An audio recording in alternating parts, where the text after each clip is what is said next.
meeting. We will be starting in a few seconds. We're expecting a lot of people today, so we've opened up the doors slightly early to make sure we can allow everybody in. So if you could just bear with us for another minute or two, that would be great. Thank you. Just while you are settling in, we are using Slido today. So if you've got any questions, they should be put on Slido. So if you go to your phone, or you can have it on joint vision on the screen if you wish, but there's the Slido number for today, hashtag LM030321. No surprise there, leaders meets and today's date. We do that all the time for simplicity, but please do go to slido.com, and there will be a couple of surveys, one we're going to start with and then one at the end. So certainly we would like you to go to Slido for those surveys, and also then for any questions that you may have as the session unfolds. But as I say, if you could bear with us, ladies and gents, we are just going to wait another couple of minutes as we have a number of other people that we're expecting. Thank you.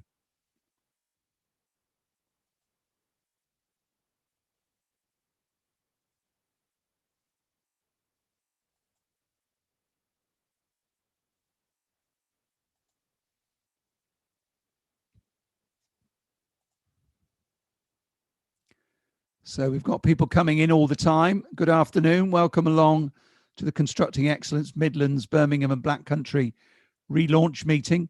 We're going to be starting very soon, but we've opened the doors. We are expecting upwards towards 100 people. So we just need to give people a chance to come in, because I don't know about you, ladies and gents, but I tend to leave these Zoom and team meetings to the very last moment. So there'll be people skating in at that last minute from the last meeting. We're all used to that, aren't we, by now? So we'll just give it a little bit longer to pan out. Well, we can allow more people in. We're using Slido, as you can see from the screen. So if you'd like to go to slido.com, probably the easiest way is to do it via your mobile phone. Hashtag LM030321 is the code, and there will be a survey coming up very shortly, which we're going to kick off with, and then that's your opportunity also to ask questions of our speakers. We have two main speakers coming up, one covering the Black Country and one Birmingham, but before that I should be giving you a little bit of an update, brief update on constructing excellence in the Midlands. So Howard, I think probably we ought to make a start, because we've got rather a full program. So what I'm going to do is, first of all, then say officially now, good afternoon. My name is Andrew Carpenter. I am Chief Executive of Constructing Excellence Midlands, and it's my pleasure today to be hosting this online event. I'm going to hand over to Howard now, Howard Betts from Leaders Meets, who are our hosts for all our online events. He's going to take you through the house rules. Howard, over to you. Thanks very much, Andrew, and welcome to everyone. Yes, simply as I'll remind people, we are using Slido today. It is a major form of communication in two ways. First is a poll. You'll be able to give feedback on a number of questions that will be interesting for the speakers and generally about CE Midlands.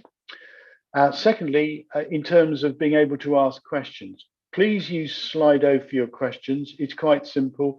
You just type it in. You'll also be able to view other people's questions. If you think that's a good question, you can just select that, and it takes it up the ranking list, so that if we have a lot of questions, the key ones come to the top. Do use the chat pane. You can use that to tell other people who you are, so you can get an idea of who's in the room. You may know some of these people, so freely use the chat. But if you could keep your questions to Slido, and at the end we will be asking people for some feedback on how they thought today went. So without much ado, I'm going to hand back to Andrew, and I think we're going to probably start with the poll. But over to you, Andrew. Okay, thank you, Howard. So yeah, what we've got, ladies and gents, I realise that the people listening in today will be mixed. Some of you will be well known in terms of constructing excellence. Others may be new to constructing excellence. So we'd just like to do a bit of a survey to find out the audience in terms of your knowledge of CE. So if I could ask you, Abraham, to put the first question up on the screen, and then ladies and gents, if you could go to Slido and answer this. So what we're trying to find out first is, are you a member of Constructing Excellence? Now, some will be national members, the larger organizations. Some will be regional members, maybe of the Midlands. Some will be club members, and we have 6 clubs across the Midlands. Or you may not be a member, in which case we hope by the end of the hour and a half you will consider joining us. But if you could just let us know whether you are a member of CE, nationally, regionally, club, or a non-member, that would be great. Question 2 then, Abraham, please. Now, most of the work that we do within CE Midlands is actually through our theme groups. We have working theme groups that take topics, look at areas or gaps in knowledge, and then work collectively to fill those gaps, producing deliverables, whether that be documents, whether it be workshops, whether it be conferences. But anyway, we're looking to fill the gaps where appropriate. And in the 3 years that we've been around, we've got a number of documents which are now available on the website. But these are the 5 headings that we work under: procurement and productivity, quality and compliance, innovation and sustainability, health and well-being, and digital and offsite. And what we would like, please, is your idea of which is the main priority. Which is the main priority. And Roy has said that the poll won't allow us to select more than one answer. And that's deliberate, Roy, because we want people to focus, please, on the main priority. Otherwise, I suspect they'll all be ticked. So that was a deliberate move, Roy, but thanks for flagging it. Which of those 5 would you consider to be the main priority that CE Midlands should be looking at in the coming months and years? So question number 3 is going to be up on the screen any minute, I hope, Abraham. Question 3 coming up. We're working with a number of the national agenda items, and we just want to know whether you are aware. Now, you can select any of these, Roy. We just want a yes or a no per topic. So these are the main national agenda items that we're working with regionally. So the construction playbook, the value toolkit, the net zero agenda, the building safety bill, and the roadmap to recovery with the CLC. We're sort of providing a regional spin on all of those, but I'd like to know, those of you in the audience, if you are aware of them, that would be good. And you can answer yes or no to each of those. And then the final question is just to get some idea about whether you would be interested in engaging in the work, that we're doing. I've got another point up here, guys, from Leaders Meets. Roy is saying question 3 can only select one of the 5. I thought that should be a yes or no answer. If you could have a look at that for me, Leaders Meets, that would be good. And we'll put question 4 up, please, if we could now. Question 4. And this is about your possible engagement with CE across the Midlands. Would you be interested in entering our West Midlands Awards? We've also got East Midlands Awards if you work in the East Midlands. We're just about to launch a diploma in collaborative working. That is to make sure that the people in your organisation have got the behaviours and culture and skills to work collaboratively, because often we hear people talk about collaborative working, but they don't actually know what it means. They go back to their business and revert to type in their behaviours. If you're not a member, would you like to join after what you hear in the next hour and a half? And in particular, if you're 35 or under, we've got a movement called G4C, Generation for Change. Would you be interested yourself, or maybe colleagues, in joining G4C? That's a very exciting group of young people. We've got 3 joint chairs, all based in the Birmingham area, moving that group on nicely, because obviously they are our future leaders. So that's it. If we'd like to put the questions away. Now, I've got some notes in the chat box. I don't know whether Howard and Abraham, you could pick that up for me while I just do my few slides. That would be great if you could, because obviously I need to leave plenty of time for the the main speakers. So, ladies and gents, I just want to go through a few slides, Constructing Excellence Midlands, and in particular, the Birmingham and Black Country Club launch. But before I do that, I want to invite Peter Lakin to say a few words, who is our Deputy Chair of this new joint club. Peter. Thanks, Andrew. Good afternoon, everybody. Great to see you at the rejuvenated and reunited Birmingham and Black Country Club. I say this is a new twist in the club. What used to be a Black Country Club, but we decided and Birmingham separately. But we've taken the choice because they're so intrinsically linked to bring the two together. I've been asked to vice chair as it stands. So we're looking at close liaison with the main CE committee and feeding into them and feeding away from them. And I think what we're trying to do is create topical information, fed agenda, looking at basically subject matters that matter to everybody and are on people's wish list to find out more information. Now that could be around projects and it could also be around best practice. So we're open to any suggestions of what you'd like to see, hence why Slido is quite important. I think we're trying to get a balance of that. So I think today shows that we've got Andrew producing and presenting on the CE overall to give you a feel for where that sits. And then we've got some really exciting speakers today. We've got Paul Hampton of University of Wolverhampton presenting around the Black Country and the moves around that, which has been given a real boost from the Ministry of Housing, Communities and Local Governments news that they're moving over to Wolverhampton, which is great. 500 positions moving into the city centre of Wolverhampton. And then Simon Delahunty-Forrest from the Birmingham city side will be presenting our future city plan. Again, great, 20-year planning, sort of looking at which way that the direction of travel for Birmingham itself. So really, really exciting speakers and hope you'll learn from it. So over to you, Andrew. Thank you very much, Peter. So you'll see from that screen there that we've got a hashtag for today. So if you like what you hear today, please tweet about it. There's the hashtag CEMBABC, Constructing Excellence Midlands, Birmingham and Black Country. And the handle that we have for our Twitter in the Midlands is at CE Midlands, at CE Midlands. And we'd like to go viral by 2 o'clock. So there's a challenge for you. So I've just got a few slides, which I've called Have I Got Construction News for You? We're dealing with lots of issues at the moment with Brexit, with Grenfell, with fair payments, with the zero carbon agenda, with the housing crisis, and with the huge move towards off-site. So you might say that that's where we're at the moment. But what I'd like to think that actually Constructing Excellence in the Midlands gives you the paddle. We are the paddle store.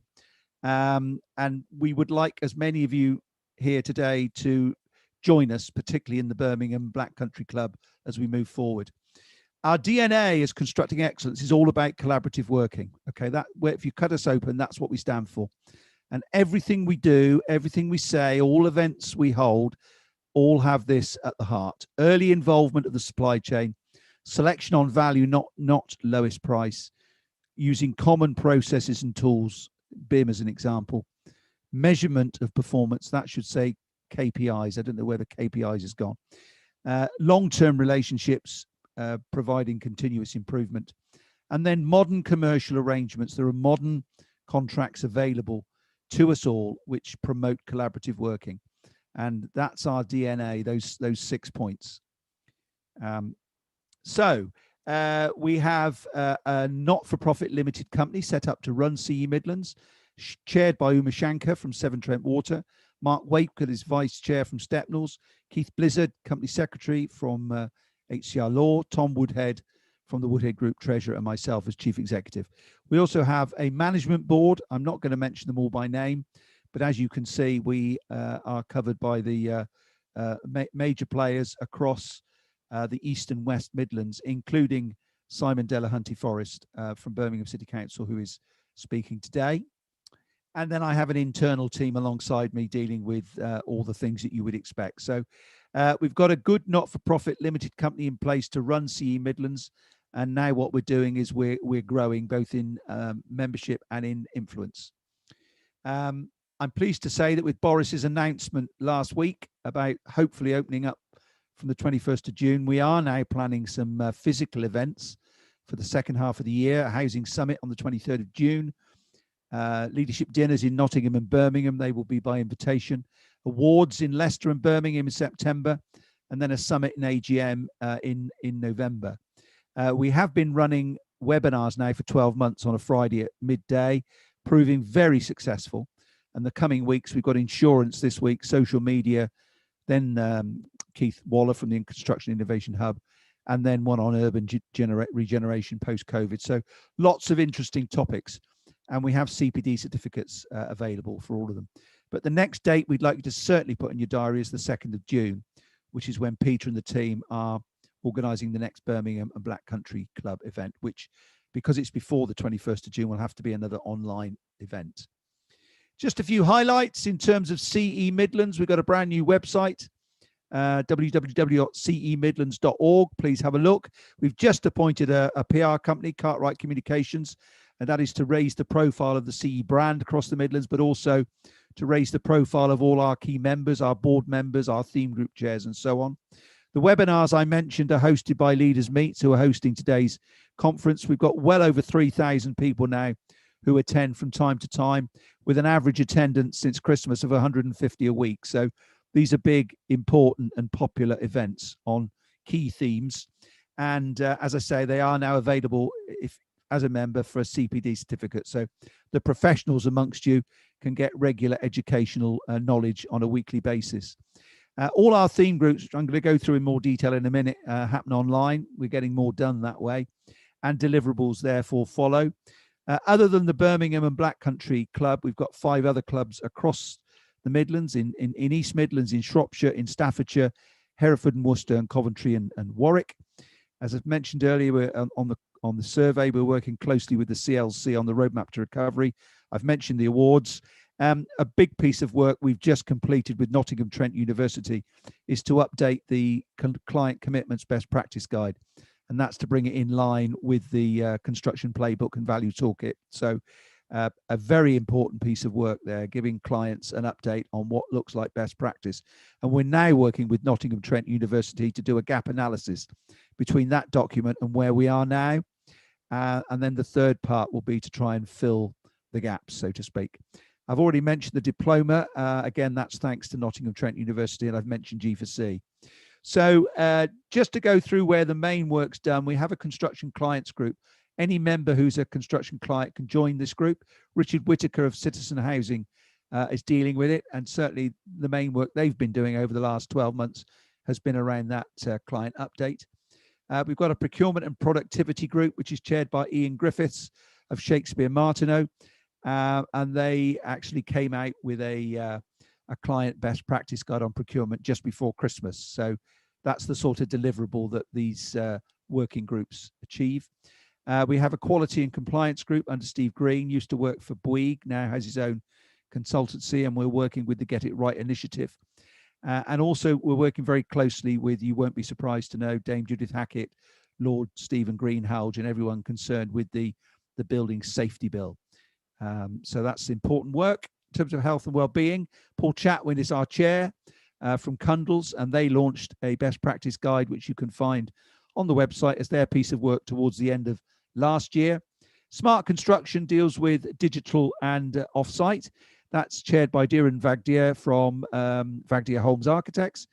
And the piece of work that they're undertaking at the moment is to create a map of MMC providers across the Midlands. And the reason for that is that our clients more and more are wanting to use offsite solutions, but they also want to use local businesses. So we're providing a map of locations.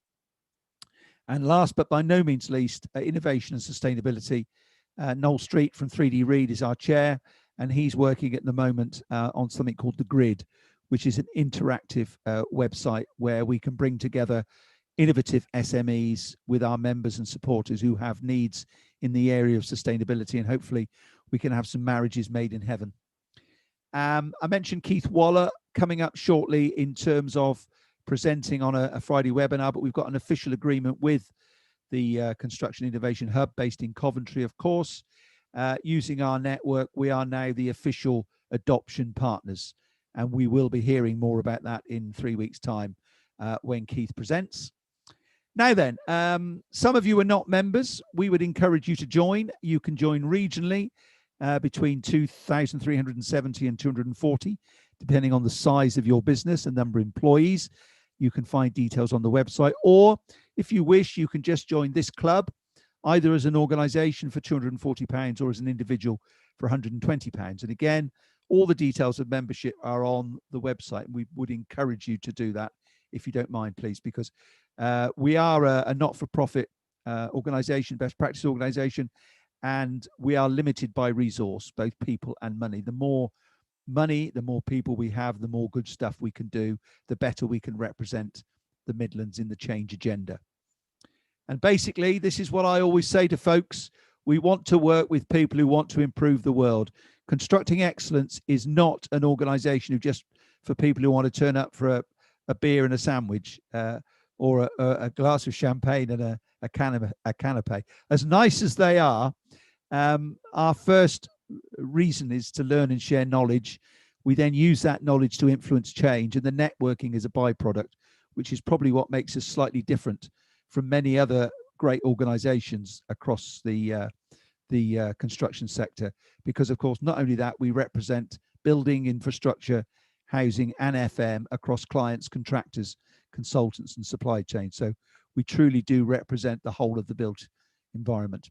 So that's me. I'm now going to stop sharing, and I'm going to ask Paul if you would now kindly unmute and take over from here, because as Peter said, we've got some very exciting speakers, one representing the Black Country in Paul, and then of course Simon to represent Birmingham. But I'm going to mute, stop my video and hand over to you, Paul. Thank you.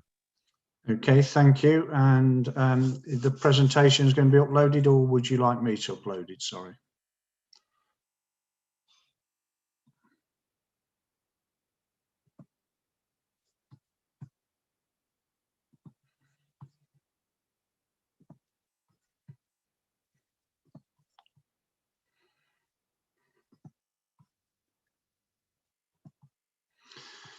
Okay, so good afternoon, everyone, and thank you very much for inviting me along to speak on behalf, well, not on behalf of the Black Country, but to give you some updates around the priorities that are taking place around the Black Country. Ironically, I did work with Simon many years ago in Birmingham City Architects Department for 23 years. And I was delighted to be part of Clive Dutton's team who looked at the big plan back in the day. So looking forward to hearing your presentation, Simon, and good to see you again, albeit virtually. Delighted, as Peter and Andrew has alluded to, that there has been some recent announcements around Build Back Better. We're part of it as a region.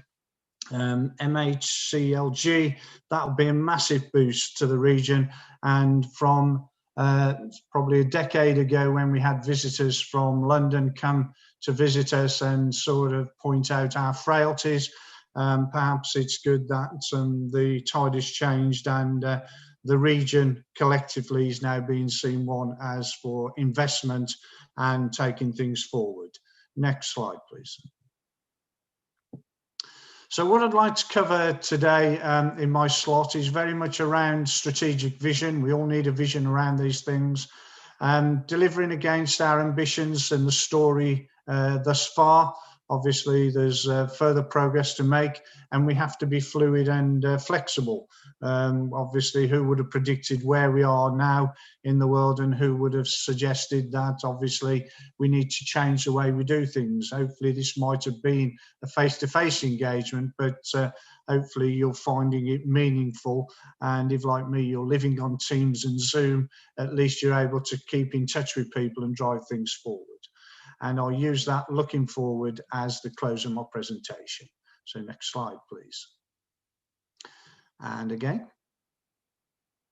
So the Black Country, as you can see, obviously is very much part of economic importance. It's ambitious. Obviously, 1.19 million people is nothing to sort of argue around. You know, the figures are there, and obviously, importantly, the Black Country, as historically it has amazing array of people with lots of skill sets, lots of vision, and obviously significant contributions we all make to the regional and national growth. So historically, if you look at the history books, you would know the region provided the world during the first couple of industrial revolutions with lots of solutions and delivered those out to the world. And you might argue that's what we're doing now in this fourth industrial revolution, providing these new sort of success stories that the world want to know about. In respect of the ambition, well, it is unlimited political commitment to make a difference to our communities. We can see from the current position we're in and the current policies that are driven, we're very much at the heart of thinking. And whereas previously that might not have been the case, it's clear that the region is very much seen as that political motivator and engine to drive things forward. So why is that? Why do people keep coming back? Well, the reality is people like tangibles, and as Andrew's just said, it's not about sort of the prawn sandwich brigade. It's very much about the deliverables and the meaningful outputs, and we've got a great track record of that, and working in partnership to deliver outcomes and solutions. Next slide, please. So if we start to look at the picture of the economy, well, residents' wages are increasing, and they have gone up in the last few years, which is good. Obviously, this isn't allowing for the current situation, and you can see that growth plus 5.7% compared with 3.5 nationally, straight away homes in to think, okay, so what is the region doing successful, and how can they continue that? But of course, there is that shortfall to national average. In respect of apprenticeship starts, again, this has been something that is absolutely at the heart of what we're doing. Apprenticeships to us is the bread and butter we've been used to for many years. And if you used to look at our regional universities and colleges, you can see we've got a great track record. It's something we've invested in. The apprenticeship authorities and legislators can see we've got that track record. So again, it's a non-brainer to invest in the region. In respect to employment, obviously that's something that has to be monitored closely. It was 72.4%, but obviously if you used to look at the current exact figures with COVID and everything, that would slightly change. So there's still work to be done there, but it's clear that there is that reskilling and upskilling and people picking up. So whereas some of the historic industries are no longer with us, people have not rested on the laurels. They've picked these new areas and innovation up, and they've reskilled themselves and sort of educated themselves to pick up those challenges, and really commendable. In respect of population, obviously, there is that increased growth compared to national, and you know, it's something that gives that diversity that we like in the region, and overall there feeds in to the GVA, which is increasing, and it stands at 21.2 billion. Now, I know with figures that's going to be talked about in budgets and everything, 21.2 billion doesn't sound a lot, but trust me, that's a big number, and for sure that's come through that growth of 2.5 now. Okay, compared to nationally, it's not as good there, but it is a massive statement, and it is a massive move forward. So really commendable that we can come with those statements. Next slide, please. Again, GVA per head, 17,759.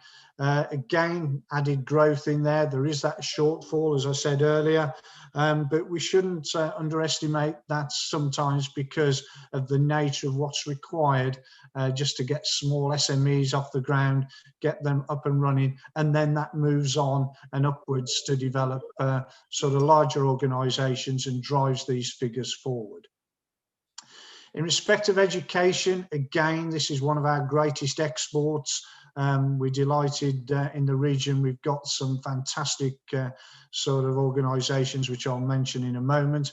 But those qualifications, again, in that decade ago, when people from London, they quoted some of the figures to us and suggested that perhaps the education piece was being neglected.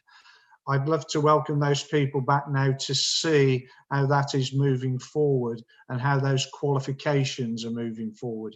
So within the region, we've now got qualifications starting within the built environment, certainly at sort of architecture planning, all the way through its lifestyle, through to demolition, which sort of covers all areas and makes sure we've got skilled workforces that clients can work with and have meaningful relationships.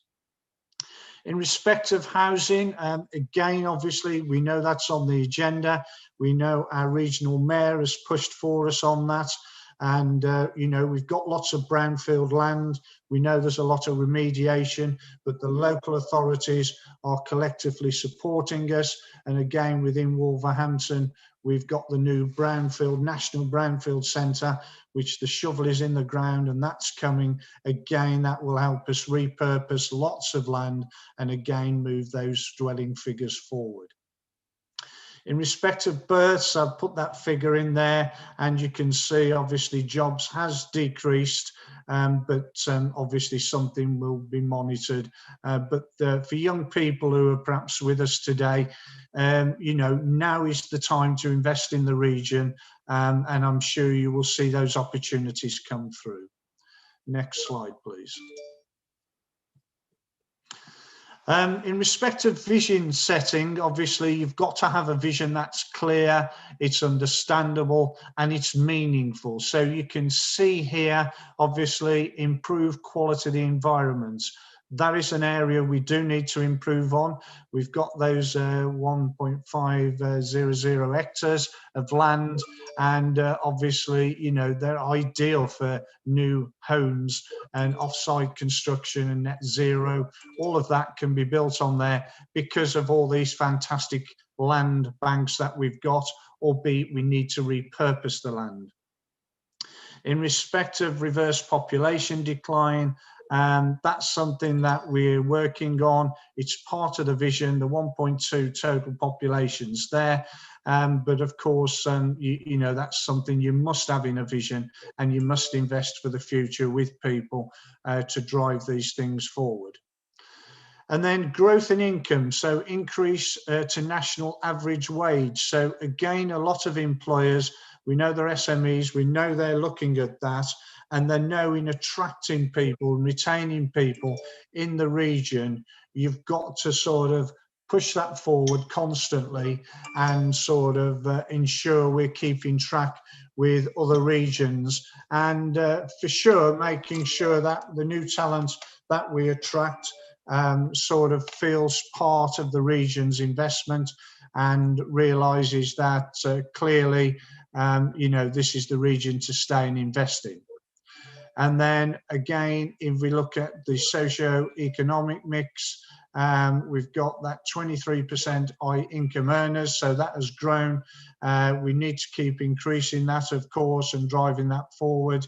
But it is part of that vision for the future and something that I think will be meaningful. Next slide, please. In respect of economic reviews, obviously we had the last one in March, and that gave us a snapshot of where we are and sort of some of the performance management as part of a performance management framework. You can see suppliers, employers, communities, and we are strong in our community, certainly within the Black Country. If you look at our University of Wolverhampton, it's within a very small, limited area that we recruit, close on 70 to 80% of our students. So there is that reinvestment in the region that has a fiscal impact. In respect of economic impact, you can see the infrastructure that's coming, you can see the investment in transportation, the business productivity, and again, all of that will lead to increased jobs and growth in the region and meeting some of the targets. So all of that will have a social impact. We're looking to obviously keep crime low, education and skills growing, fitness and well-being. There's a lot of work being done in the region, and delighted the club have got a health and well-being sort of chair and group, because that's vitally important. And again, I was proud to be part of a piece of work that looked at psychology and within our sector, and in particular delighted it was issued in the Lancet. So, you know, there's some good work taking place in the region. It's just making sure what we're perhaps not good at is that signposting. So delighted that Andrew's announced we've got that company coming in to give us that greater profile and signpost us to lots of different stakeholders, all of which perhaps need to know more about what's going on. Next slide, please. And then in respect of figures, people like numbers, they like sort of pound note figures, where you can clearly see from here, GVA, the baseline, this is where we are current, and that is our ambition. It's a sort of bold ambition, but one we think we can impact on through pipeline and market and potential impact. So, you know, that's something I think is achievable, but it does need constantly monitoring and ensuring investment is there. In respect of jobs, again, you know, 348,000 jobs, growth is good. We're currently at 463. You can see that's a good jump. But again, we're looking for higher figures and a plus 149,000. And in respect of homes, again, I've mentioned this already, we're doing tremendous amount with offsite at the moment. Mark Farmers, fully behind what we're doing in the region. Boris is well behind what we're doing in the region. They understand we've got the skill set, we've got the understanding, and the growth potential is there. So delighted we can share that and hope people can buy into this vision for the future and see what 2030 looks like, and those bold ambitions which are achievable if we all work together to achieve that. And the obviously the Excellence Club is part of that, to make sure that's got a benchmark and a touch point to make sure we're reaching goals such as this. Next slide, please. And then strategy and delivery as evidenced based upon approach. Well, obviously there's the economic plan, the delivering the ambition, the strategic programs, 3 themes of people, place and business. I think all of those align, and I think post-COVID, people will recognise the impact those 3 themes have had. People have had a huge impact on where we are today. Place is absolutely right where we are, and the business impact, I think as soon as we do go out, you will see phenomenal growth and people wanting to develop because they've been working away with innovative ideas. We've got thematic and sectoral approach as well to the proposition. Spatial approach, you can see, as I've said earlier, the land that we've got there is easily adaptable and ready for growth and use. And then program dashboard, everyone likes a dashboard. Well, we've got that clearly mapped out. And importantly for lots of people who keep asking questions about this, we've got a growth fund access. So that's important. People come to us, talk about those opportunities. The local authorities, commendable what they're doing at the moment in the Black Country. There's a real togetherness and moving things forward. And again, we're looking for that estate agent type activity. So whether you're coming as an individual or you're coming as a large organisation, there's a proposition there for you, and that Midlands engine, along with various investment prospectus, will help you drive that forward and bring that growth to the region. Next slide, please. So delivering against our ambition, the story so far. Next slide. Well, there's 3 billion levered investments, major transport improvements. So the M6, I know it feels like anyone who drives through the M6 is always being used on and worked upon, but you know, it's a major artery to the country, so it's important that's sort of invested upon. Smart motorways and other areas, again, part of those links. Broadband connectivity, as I mentioned, 5G. So at the new Springfield campus at Wolverhampton, that's got 5G connectivity. We're getting students looking at different connectivity and IT mechanisms for digital futures. And again, I know my fellow universities are doing likewise. The UNESCO Geopark, 45 sites across the Black Country. You know, there is that history and there is that relevance there. And 1,800 homes assessed as garden cities. Now, garden cities, if you're aware of that, that's a real meaningful for lots of people across the region, but also in a national picture, because it provides a clarity of what we're trying to achieve. We've got the Black Country Enterprise Zones, all of which we're looking to further develop, and the 77 secondary schools are now partnered with businesses, one of 2 national primary school pilots, all of which is driving matters forward. And of course, as I've already mentioned, the National Brownfield Institute in Wolverhampton and very light rail innovation centre in Dudley is only part of what's going on, and that growth is continuing. Next slide, please. And it's always best to put things in pictures. So these are some of the examples of what's going on. You can see the garden cities here. Bilston Urban Village, Dudley Brownfield Land, Phase 2, Sandwell, Walsall Housing Group working with Waters Keep at Walsall, and Goscote Lane. So lots of innovative activities. This is real activity taking place now, more to come, but importantly, it's there, it's real, it's happening. And politicians love to use these case studies as evidence base of what's taking place. Next slide, please.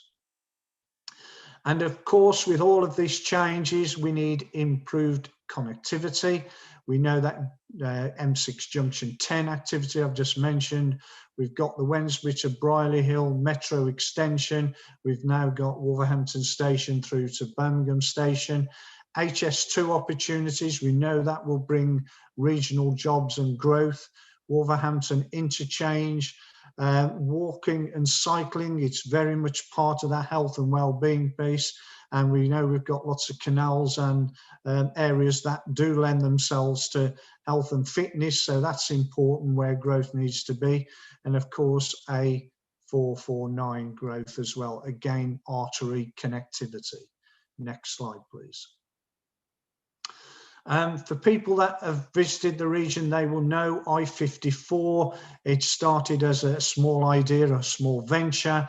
That's brought increased aerospace growth to the region. It then moved obviously to grow further. Jaguar Land Rover are there. They've expanded. They know their growth is in the region. Great network access to various parts of the country and out to the world. And along with Phoenix 10 and Pensnet Estate Extension, you know, the growth is happening here. And what we need is just to continue with that investment and then around the workplace, build all the other amenities that people require. But great investment, I-54. And as I say now, it's wonderful to think what's happening around that piece with aerospace and sort of manufacturing. Next slide, please. and expanding our skills and innovation offers. So in many ways, people who came a decade ago would come back and say, well, what did you do? Well, here is exactly what we did. So, you know, we've got a massive offer from the region, and it would be, and just to me not to start with the University of Wolverhampton, you know, massive investment with the Vice-Chancellor, really picked up very quickly, doing some fantastic work with regional partners like the football club into the communities, getting new buildings built like Springfield, having a massive impact. We've got the Light Rail Innovation Centre, again, training the next generation for those skills and upskilling. We've got Science Park, Technology and Prototyping Centre, again, teasing out innovation. Also College, Dudley College, Elite Centre of Manufacturing, bringing in some of those historic skills in engineering and repurposing them for meaningful now, and Walsall College and lots of associated colleges in the area. Really having an impact, massive sort of export, and brings in lots of income to the region. Next slide. And again, you can see there's the image around the Brownfield Institute. This is where I'll be working next to. You can see Springfield there. This is something I've worked on for the last 5 years, so it's absolutely right. I'm passionate about this. You know, there's more acres site to be built on there, but that's what it's about. Again, investors like that opportunity we've taken. I remember day one visiting the land, and it needed a vision. And the Vice-Chancellor, along with lots of political leaders, have bought in that vision and are now investing in that vision, so it'll drive it forward, which is phenomenal. Next slide. So repowering, obviously, we have mentioned many times, low carbon industrial revolution. Circular economy is very much what we're about as well. You know, we've picked up very quickly on that. We've done lots of projects with Europe on cradle to cradle principles. So we're aware of that. Zero carbon hub, we're hoping that will be part of participation, and net zero carbon for 2040. Very much what we're about, with lots of European projects that we're working with, and I know our partners are across the region. Next, please. And there's the league tables. Obviously, it's important we keep moving up this chart, and you can see obviously it's a constant battle, but it's important that we make that growth, and you can see that growth going forward, and we'll continue to work to push us up those league tables and sort of influencing people and stakeholders to be aware of what we're doing. Next slide, please. But output gaps do remain. We can't hide from it, and there is a need to push on these things. GVA per head, that needs to increase. Black country output gap, that needs to increase. But we know we're making massive ways forward. It can't take your eye off the ball. We need to constantly pushing these messages. And as I say, can I thank all partners who may be here today who are part of that journey and making these things happen. Next slide, please. Looking forward very quickly, conscious of time. Next slide.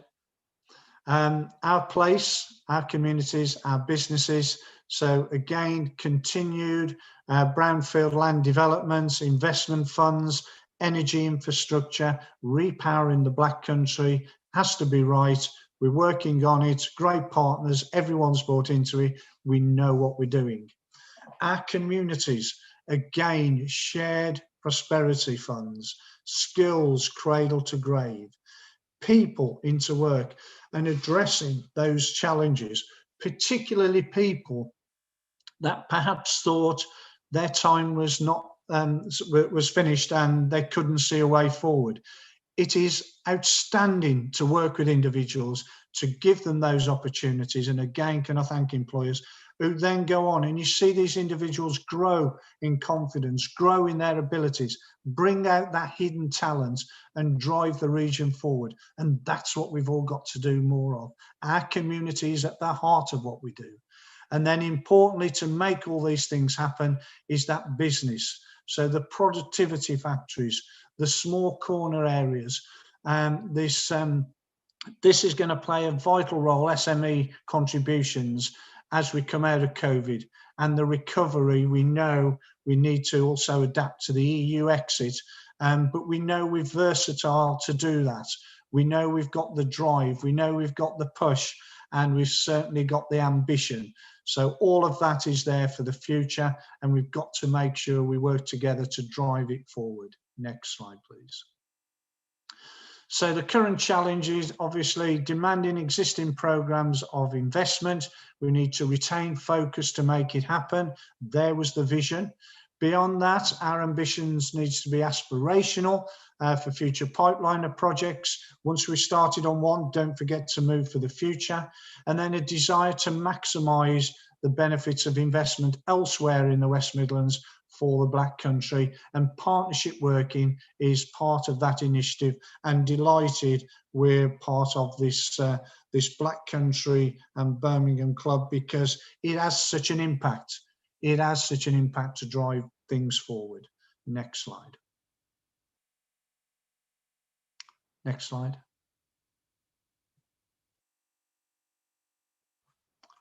Should be the closing slide. That's it. Perfect. Okay, thank you. So that's it from myself. I guess we'll be taking questions later. Peter, thanks for taking up the chair. Andrew, I don't know where you get the energy from, but thank you for driving these things forward. It does take pits and troughs and bumps in the road, but you're one of those people that are determined to make it happen. I can see it in that lovely smile you've got, that determination in your eyes, and it's vitally important for the region. We've got to leave a legacy here, and thank you very much for the opportunity to share what I am very passionate about, which is the Black Country and its vision. Thank you. Paul, thank you very much, both for your kind words and obviously for your excellent presentation, which I'm sure has given many people in the audience food for thought. If you do have any questions, ladies and gents, please go to Slido and we will deal with the questions after our next presentation. But just for your information, in the chat box today, I've put a link. If anyone wants a CPD certificate for what they're hearing for this session, you go to mypropass.co.uk, and there's a code that I've put in the link, and you can download a CPD certificate. But I'm going to hand over now, without further ado, to Simon Delahunty-Forrest from Birmingham City Council. Recently joined the board, and delighted to say that he's here today to talk about the Birmingham City 2040 vision. Over to you, sir. Thanks, Andrew. Thanks for the introduction and the opportunity to speak today. I'm half wondering, just watching Paul's presentation, I should have worn my claret and blue tie, seeing he's got his gold and black on there. Quite interesting to see that. And yeah, Paul's right. We go back some years, many years, with Birmingham City Council, and clearly Paul moved to the dark side, but you know, needs must on some of these occasions. But yeah, I'm going to talk through with you our future city plan, our vision for the next 20 years, and about how we shape our city together. So I'll just share the screen with you, and I'll stop my video.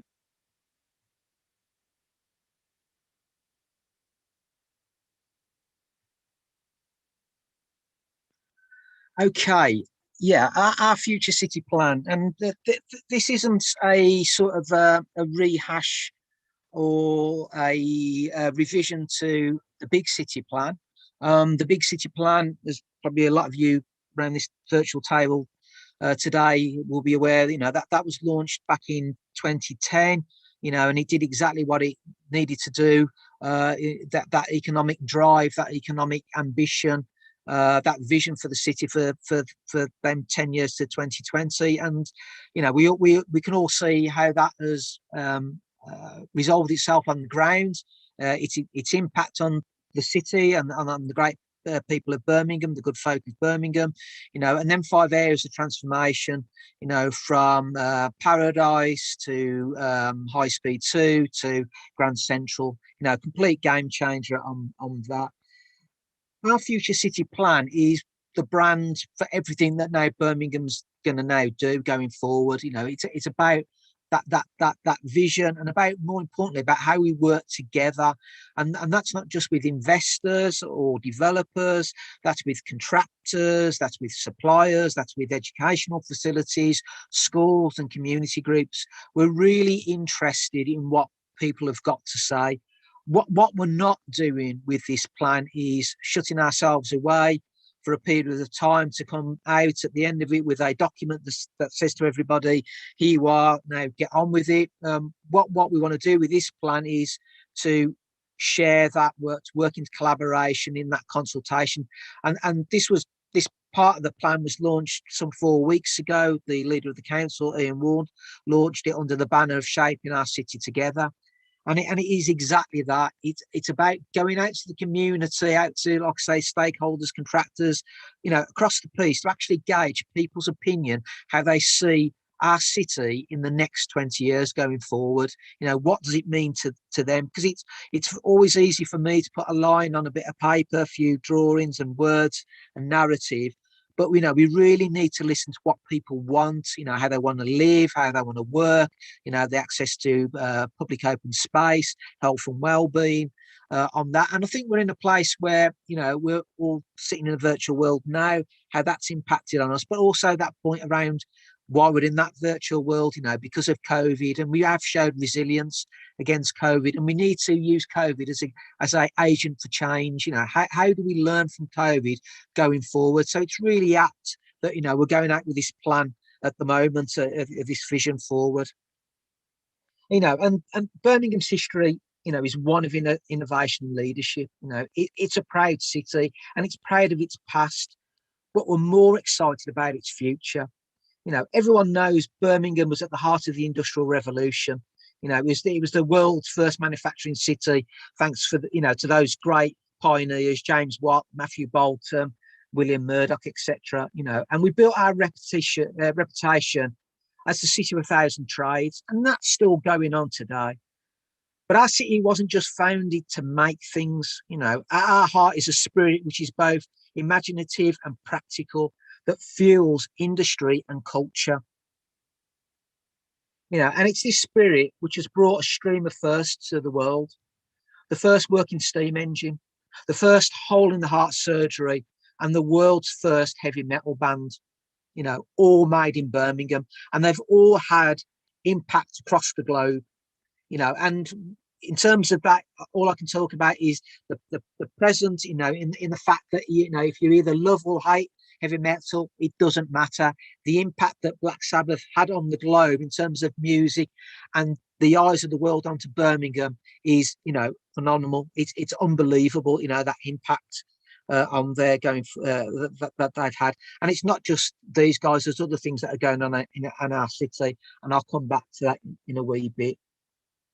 What I need is to, you know, is to innovate. It's part of our DNA. It's part of Birmingham's DNA. Now, our sense of moving forward isn't just part of our motto and our history. It's embedded in all of us, all those that work, live and play in Birmingham, that motto forward. And recently, the leader of the council said, we will move forward, you know, out of this actual situation we find ourselves in at the moment. And the coat of arms has, you know, the engineer and the artist on there. And that's what Birmingham's always been about and will always be about. But how do we tap into that going forward? You know, and over the last 30 years, we've worked in partnership with developers and investors in our community to transform the city centre. You know, we've got world-class facilities like the ICC, Birmingham Arena and Symphony Hall. And we've created iconic architecture, you know, the new Bullring, the Cube and the Birmingham Library, you know, just a few there. You know, we've got that really strong timeline, and that strong timeline started back in '88 with the Highbury initiative, you know, breaking down that concrete collar, reaching out to them communities, them quarters, and then through to the big city plan and to where we are today. And part of that journey, we've brought our heritage with us.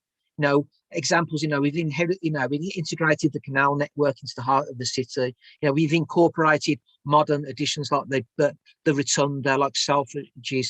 We've created a cityscape that feels connected and is familiar to our residents. And we've been driving forth behind new developments like Bringley Place, as I said, Paradise, Martineau, Arena Central, Snow Hill. And what's really exciting now, we're gearing up to create that whole new city quarter on the doorstep of High Speed 2, which will complete game changer for the city going forward in that opportunity and that vision and that economic drive. So Birmingham is a city of energy and opportunity. You know, the Birmingham you see today is one that has revolution and progress running through its veins. It's what we're about. You know, we don't stop, you know, we continually go forward on that journey. You know, we're with that energy, you know, it's through the fact that, you know, we are the most youthful city in the whole of Europe. 40% of our population are under the age of 25. And, yeah, and we're one of the most cultural, diverse and integrated communities in the UK, creating that rich tapestry of flavours, sights, sounds, which enhance the experience of life in the city, where community theatre and world-class performers coexist seamlessly. And that's, you know, that's a real added feather to our cap. And all of this gives us that opportunity and that imperative to expand our thinking, to look beyond the city centre and to embrace the surrounding communities where so many of our residents live and work. And that's that ambition of that plan going forward today. And through that, we have a strong outward-looking blueprint for our future. It's now time for us to look forward to the next chapter in our story, a chapter that isn't going to be without its challenges, as we all know. I mean, who would have thought we'd be in this situation, you know, just some 12 months ago?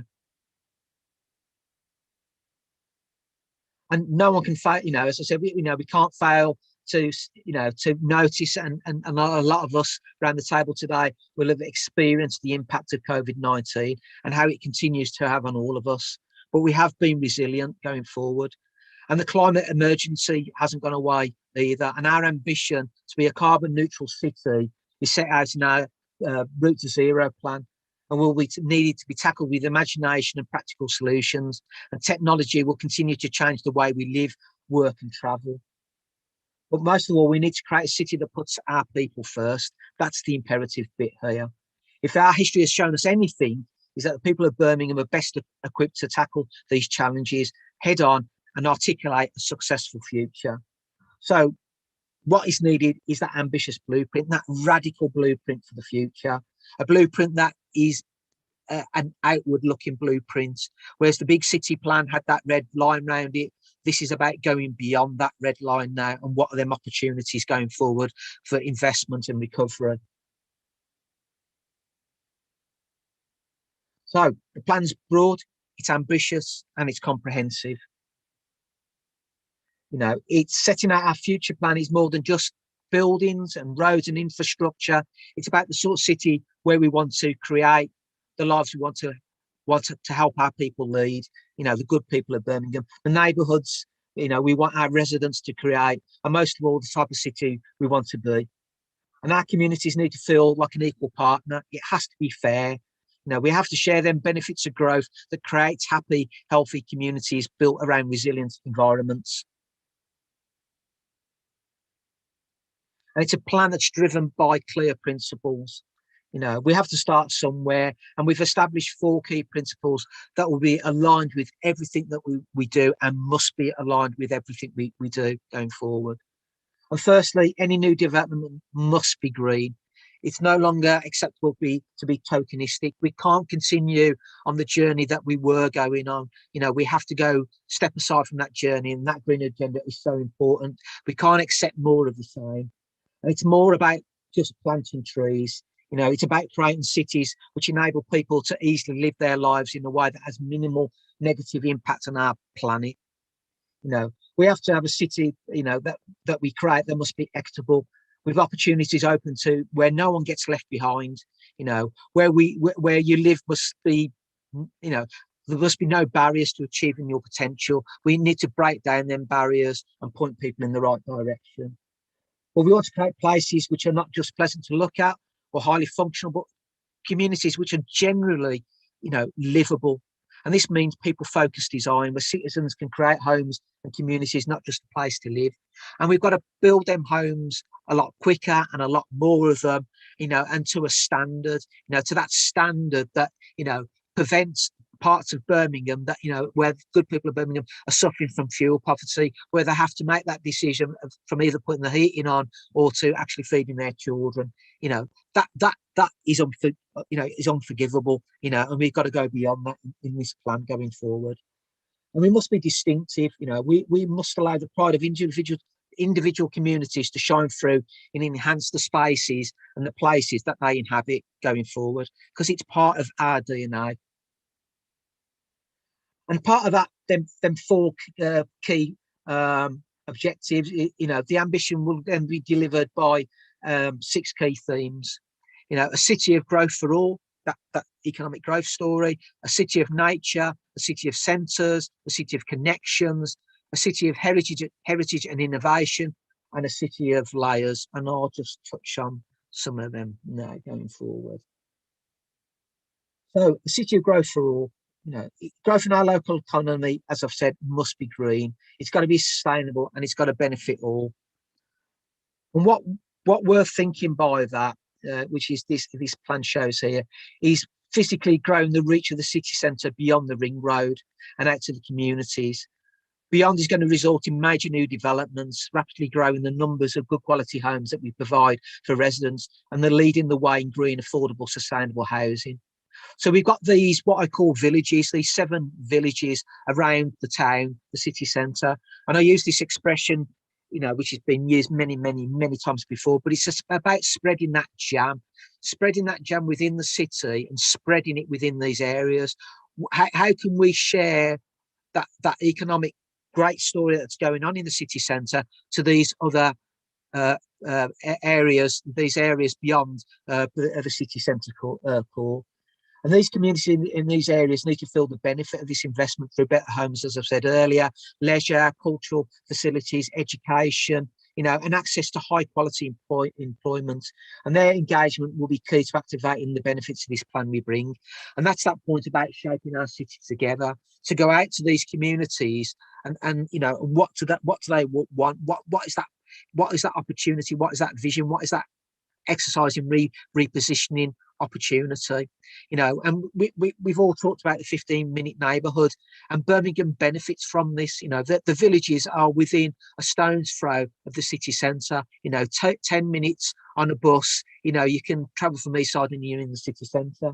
But it's a sad state of repairs, a sad state of where we are at the moment, in that when I go round a lot of these areas and talk to community groups and particularly schools about the built environment and the opportunities that the built environment offers young people in our diverse communities that are hard to reach, that struggle to get into employment, to say to them that there is opportunity in the built environment, from plastering to surveyors, to architects or planners. But what really resonated was the fact that people don't have a sense of belonging to the city centre. They don't see how it's relevant to them, and these young people haven't ventured into the city centre. Even their parents haven't ventured into the city centre, and that's wrong, and we've got to address that. And the way to do that is to break down that barrier, and I'll talk a bit more about that, what we think that barrier is and what we mean to break it down. And a city of nature, we know more than ever the vital role that access to green open space plays in people's sense of well-being. We've all experienced this at the moment, living, working from home, or should I say living from work. That access to, a lot of us are more fortunate than others that we've got access probably to good open space in terms of garden amenity, or where we live, some of us possibly live in the sticks, etc. And our plan presents exciting new opportunities to radically build on the exciting green capital within the city, including the blue capital. Because when you look at the city from a bird's eye view, there's an abundance of green space. It's just poorly planned, and we know that from experience from what was done in the 60s. And it's just about repositioning that and in improving that offer, making it accessible and making it safe. But that also means providing additional amenity space within the public realm, as well as within the buildings. And we see this in terms of our road network. It's often seen as a barrier, but it needs to become our greatest strength, enjoying a new lease of life as what we're going to call city greenways. Areas like the Ring Road and Hockley flyover have the potential to become a network of green corridors, making active travel an attractive alternative and bringing people into the city in a sustainable way. And I'll show an image of what we think that should look like later. But the idea is that ring road that I showed you earlier, that loop around the city centre, the A38, is to hand that infrastructure over to what we're calling the Birmingham Greenway, hand it over to green infrastructure. It's been done before. It was done in Boston, in the States. Recently, it was done in Lancaster in the States, where the local authority invested $11 million into turning over the highway to green infrastructure, which enabled opportunities for additional build. That economic recovery is a fantastic story. That $11.5 million has had a $230 million return in terms of economic investment. And that's where we need to be. Birmingham needs to put that line in the stance, and it needs to be ambitious. It's a difficult challenge, but we've got to do it, and by doing that, it then allows that health and well-being agenda to be ticked, that sustainable agenda, but more importantly, it creates them links out to that wider community to draw them, that community into that great space of the Birmingham Greenway. All our new buildings will have to incorporate green infrastructure, creating a positive legacy from the built environment. It can't just be about the spaces, and I've said this to the development community, and particularly the architects. I'm not going to tolerate more of the same. In terms of architecture, we have to embrace new technology and that green agenda. And what I'm not saying is that we're going to cover every building with green walls, or do what they do in Milan. Every balcony's got a tree on. We have to be, set our sights and vision in reality, our own climate. But we've got to start somewhere. We've got to change that whole agenda in terms of green going forward. So any buildings that are now going to come forward, the big city, our future city plan will be very prescriptive about how we want to see them, and also about that amenity provision for the residents. We've all learnt from COVID that if you're going to work from home, you do need that space. So we're now saying to developers and investors, not to just colour in roofs into green. They have to be meaningful. Don't use leftover space for private amenity within schemes. Actually plan this as an asset, as an attractor, because this is how people are going to now want to live. Why not give over dedicated floor plates to working from home or for leisure? The world's different and it's changing. The city of centres, that recognises that we have multiple centres, and I sort of touched on that, with them, them 7 areas around the town, as I call it. And over the years, we've built a world-class city centre, but this has often meant that communities have lived in the shadow and have felt disconnected, and we need to address that. And it's time to support these communities to develop identities as equal in their own right. Our communities are so diverse that we need to celebrate that in any of our master plans, any of our policy work going forward, because they're the people that will inherit that city and that legacy, and they need to inform how that city goes forward. And we will support these neighbourhoods to become vibrant, interconnected areas that are in sync with the centre, while retaining their sense of place. We will foster inter-community collaboration, building resilience for the future, for investment in homes, employment, education, transport and leisure, and all delivered at the highest standards going forward. And I'll let you into some insight how we're proposing to do that with the plan. The connected city, for too long, many of our transport corridors have served as barriers rather than facilitators of movement. And I've touched on that, about how we want to do that going forward with the green Birmingham Greenway, and then future opportunity to reposition and provide new green infrastructure. And we have our Transport Plan 2031, which sets out our ambition for a people-focused movement strategy, which relocates that road space to active travel and giving us sustainable infrastructure that delivers our zero carbon goals. And that's about, where do we complement, Sprint, where do we complement the Metro? Because if we are going to engage with the communities, we have to extend that network out, and then think about how we extend that network further out, because by doing that, that will raise development opportunities, investment opportunities. So, that's all part of this thinking for the next 20 years. And this need for connection extends to digital technology. We've got to allow our residents to connect with each other, and that's what we're doing today. We're connecting virtually, and with them employment opportunities, and with the world beyond our city. We really have to bring that to task. Younger people are so much more in sync with that. We have to nurture that and provide that opportunity in all the development that we do going forward. So a city that builds on our heritage of knowledge and innovation, and that's both physically and socially. But must continue to invest in education and learning throughout our communities, providing everyone with the opportunity to learn new skills and share each other's knowledge to create a unique and highly skilled workforce. I never get, never fails to impress me, that this is already happening in Birmingham. You only have to scratch the surface of places like Digbeth, where this innovation's already going on, under the banner of innovation and technology. Going out there recently, and I'm quite critical about Birmingham about this, but recently, it was in one of the, I think it's in Times of Guardian, can't remember now, but there's a piece about a tech company in Birmingham that developed gaming technology that won a major award in LA. And, Birmingham didn't bang the drum about it. And we've got to do that differently. And what we've got to do is not only bang that drum, but help nurture them companies going out, create them incubator opportunities, and get young people to stop in our city once they go through our first class educational system, keep them here to grow, to invest, because that's the future. And it's already happening, as I said. We've got the partners already there, the universities, etc., the custom factories of this world. And this is just, a snapshot of them. There's many, many, many more, and today, the good people around this table as well. I see you as being part of that as well, going forward. And the construction excellence part as well.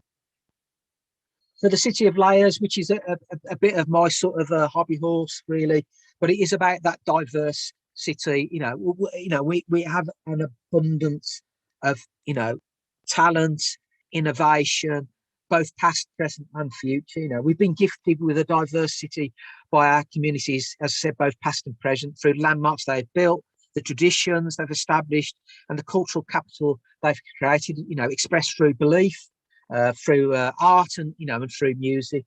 And this diversity supports thousands of jobs across our city today, but has the potential to make Birmingham a destination city for people and businesses who value a rich cultural experience.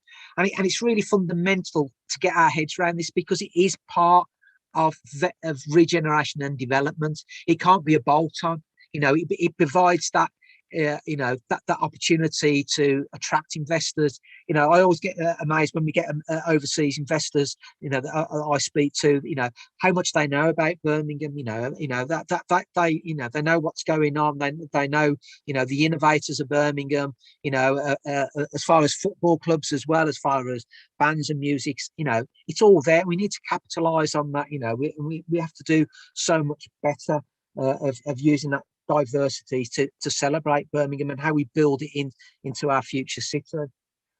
So we have to have that continued expression. We have to use it as a showcase to visitors, to enhance the lives of all those that call Birmingham home. One of the things I said, and probably giving the game away here about what my preferences in music, but giving Black Sabbath the keys to the city, or painting one of the metros black in honor of them, would go so far, around the world. It would resonate around the world, because you look to cities like Manchester and Liverpool. Liverpool live on the the beat scene, with the Beatles, and as a tourist industry, it brings in millions and millions of pounds. We should do that, because Birmingham was ahead of the beat scene before Liverpool was in the 60s, and it's not just the Black Sabbaths, it's the Moody Blues, it's the Steel Pulses, it's the Wizards and all that. You can go right back, to actually do that. We just don't do it as good as what Manchester do it. They keep on harking on about the Hacienda, Oasis and Man City and Man United. Well, that's four on my hand. That's old news. Birmingham's got so much more to do. And I was recently at an event before lockdown. I was invited to London to talk about something, can't quite what it was, but the audience wanted to know, did I know any of the Peaky Blinders? Could I introduce them to any of the Peaky Blinders? And that just shows the power of what television has done to put Birmingham on the map. on there. It's resonated around the world. The great man himself, Tolkien, Lord of the Rings, Birmingham, Brummie, we need to capitalise on these things that will attract that investment, that will attract that confidence into our city. So when we launched the plan, there was not the plan itself, but that question about shaping our city together, it was posing some questions. We didn't want to be prescriptive. We've shown some CGIs what it could look like, but we wanted to ask the questions such as, could the Suffolk Street Queensway be remodelled to provide a ring of green spaces? And that's that Birmingham Greenway, that A38 given over to public transport, but to green infrastructure. That creates that connection from one part of our city to another that's divided by that ring road. And that's what this image is showing here. But our vision is to do the whole of the ring road on there going forward. And you can see the extent of the development that we are promoting and encouraging within the city. And how can we reduce the dominance of traffic dominated environments? They are harsh environments. How do we support them? Improvements to public transport, safer cycling and walking routes. And this is the way to do it. We need to put that investment in to deliver the greater good and then benefits going forward on that. So then the other questions that were posed was, how, before even we went into COVID, retail was struggling, was on its knees. And the question we've asked is, how can we rethink the retail core area to support and encourage a wider range of businesses? And we're saying that around, a new green space at the heart of the city. Let's be ambitious. Let's take a block out and put a park in the middle of the city centre on that, because retail won't go away, but it's going to be repositioned. It's going to be done in a different way. The same with office. It's going to be done in a different way. Retail, you're not going to be seeing the big floor plates that we've been accustomed to, but they still want that front door presence. And what retail are saying to us, they want that mixed-use environment, where families can come not just to shop, where they spend a whole day or a whole weekend in the city. So our idea is to provide that mixed-use heart in the city, round High Speed 2, round the Bull Ring, with mixed-use development, at the heart of the park. And the feedback's been that this is great, and it doesn't go far enough. The feedback is we want a bigger park, which is really exciting for us. But as you can see, with the buildings that we're, envisaging, it's about density to meet our housing need. We're not shy about tall buildings. They have to be done in the right way and in the right place. And they have to be green. And then the other bit was about, how can we expand Digbuth's creative vitality inside? This is where we could celebrate our cultural diversity as a major visitor destination. We are talking to Steve and I about bringing the studios here. We're now thinking about how do we bring a museum to this part of Digbuth that would complement the studios, that then would complement the mixed use scheme with residential, retail and office. It comes a 24/7 place, not just a box to do films, but a place where we can do pre and post production that encourages that incubator units and that growth of development. And how can we connect the Viaduct Sky Park, which shows in this visual here, into Digbuth, into Highgate, that idea of that Sky Park, which will be delivered, and how do we include new homes and spaces? And then where we are being really ambitious as well is about how do we rethink buildings around High Speed 2. It's the gateway to Birmingham, and we've got a say in this. We're a landowner here. What goes on inside Millennium Point's great, but it's a blockage to that wider connection, that wider opportunity, that wider growth opportunity going forward. And what we're proposing to do going forward is to use our portfolio, our asset, to start to sweat them assets in joint ventureship and partnership to actually create these schemes. And then with that wealth we create, to spread that wealth into them communities I've just spoke about. So just to finish really is about, we're looking, will you join us? That's what we want. We want you to have your say. We want to hear your views, and we need your help, you people around the table today, to help accelerate the delivery of these ambitions. And I will be circulating later on today the links that you can look at that. But that's me done. I know I've rambled on a bit there, Andrew, but that's me done. Thank you very much indeed, Simon. I think we've had two excellent presentations which have really set the scene for Birmingham and the Black Country, and certainly outlined what an exciting place it's going to be for those that live and work in and around the city and the Black Country in the coming years. We do have some questions that have come in on Slido. If anyone else wants to ask questions, we'll try and get them all in the next 7 minutes. But I've got one here for you, Simon. Couple of people have asked, what effect has the costs linked to COVID-19 had on Birmingham City Council's development programmes, i.e. Commonwealth Games Village, Smithsfields, etc.? Yeah, look, you know, we have to live in reality here, you know, and, you know, it's like all local authorities across the country. COVID has had an impact, you know, and there are, you know, financial black holes that are going to have to be addressed going forward. But let me reassure you today, you know, that investment, that confidence in the city has not gone away. From when we first went into COVID 12 months ago, it hasn't gone away.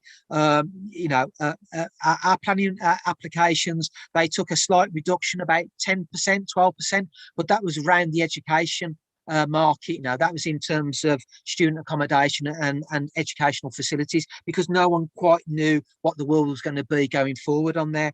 So the investment and the confidence in the city is as what it was, or if not better than what it was 12 months ago, Andrew. Okay, well, that's good to hear. Thank you. I'm going to ask the next question of Paul, although I'm sure you could both answer it, but just sort of try and keep it even. Paul, what do you see as the main spin-off opportunities from HS2 for the region? That's a nice question, and thank you for your presentation, Simon. That was good, and delighted to hear the growth, because it's a shared ambition. Coming to HS2, I think the spin-off will be that skills demand, and for lots of people to sort of upskill and bring those current skill sets to a different environment. We know, obviously, Wolverhampton is a major sort of transport hub, albeit not part of the HS2 at the moment, but it will be that investment in education and jobs. And for sure, we know from HS2 contacting us and saying, would we and can we create civil engineers, 150 of them in the next few years? Well, we need leading time to these things. Unfortunately, we don't just carry 150 engineers around. But yeah, it's great we're being asked that. And an earlier presentation I was at, sort of the employers were emphasising, look, as a region, so that's Birmingham, Black Country, Coventry, all the areas, and Warwick particular, we've got to pick up this new challenge, and the skill set is part of it. And no COVID or COVID, you know, there's a need to bring that skill set into the region and then push it out to the greater world. So I see that as one of the early pickups, and then I'd suggest the maybe the architecture and the infrastructure surrounding the areas where HS2 will call and stop off is vital. I remember, and I don't know whether Simon can, when we looked at something in Birmingham around the new stations, and straight away that has expanded out. So you can see people willing to invest when they know there's something coming to the region. So skills is the first point of call, but greater infrastructure around the hubs for sure. Thank you very much, Paul. I'd just like to remind everybody that if you want a CPD certificate for today's proceedings, if you go to www.mypropass, mypropass.co.uk, and the code is CE-395, you will be able to get a certificate. Just before we go to the final feedback survey, Simon, there'll be a lot of people in the room interested in the conversations that you and I have had. I've outlined working groups that CE has got in place. You've got working groups, and I think it's your idea that maybe we can integrate some of the work and help one another. Could you just maybe outline what that you think that might entail? Yeah, we've you know, as I've been saying with the the presentation really. You know, we can't do this on our own. Particularly about delivery mechanisms and delivery vehicles, etc. And what we want is people's ideas. So what we're proposing to do is set up, and that they're in hand as we speak now, is a series of theme groups that work around different challenges. If that be the green agenda, public transport, etc. And what we want, is to engage with those that have that skill set. And we've had that conversation, Andrew, and I very much want CE to plug into that going forward. So I'd welcome, that input. And when I'll send you the link later as well, people can go directly on the link and put their ideas forward. Warts and all, Andrew, that's what we want to hear. If you feel that you need to be critical about us, then fine. But give us where we need to do it better.